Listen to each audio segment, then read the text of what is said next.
Souvent, mes clients me demandent comment est-ce que je peux savoir ce pourquoi je suis faite. Vaste sujet.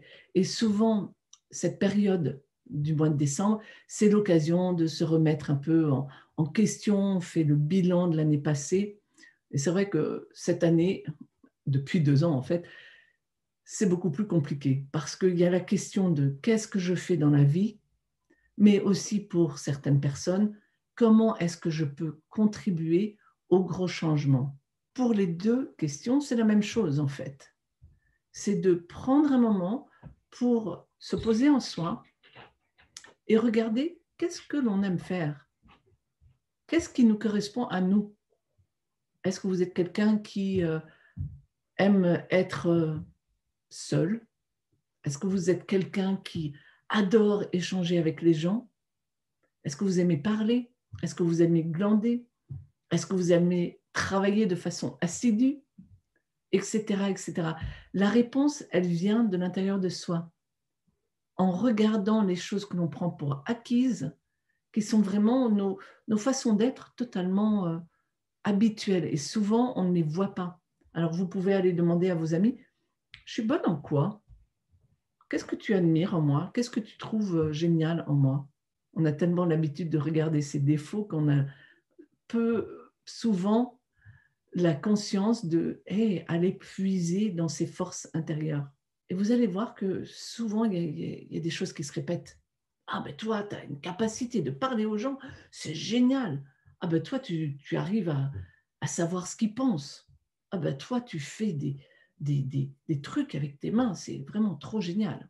Et à partir de là, vous allez voir, bon bah, si c'est par exemple comment contribuer au grand changement, vous allez voir, selon votre désir, selon votre capacité, ça va être toujours quelque chose qui vous fait sortir un peu de votre zone de confort, mais ça va être de parler aux gens autour de vous, ça va être de distribuer des tracts, d'aller à des événements, etc., etc.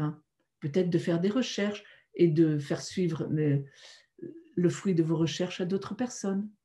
Chacun est différent.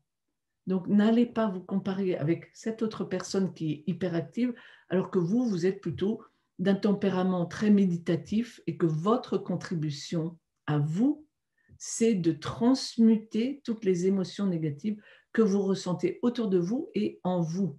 Parce qu'il y a ça aussi comme contribution.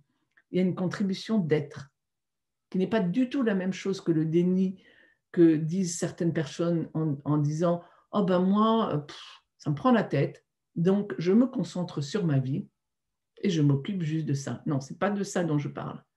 Je parle de s'informer, voir ce qui se passe et on transmute en soi pour revenir dans l'être, dans la paix, dans le cœur ouvert, quoi qu'il se passe. Ok? Donc que vous soyez plutôt du type méditatif ou du type actif, je vous invite à prendre quelques minutes, et peut-être que ce sera quelques minutes par jour, jusqu'à ce que l'inspiration vous vienne, de savoir où est votre juste place et commencer à contribuer. Même si c'est une toute petite contribution, on s'en fiche. La neige, elle est faite de flocons individuels, différents les uns des autres, et c'est chacun de ces petits flocons qui fait la neige.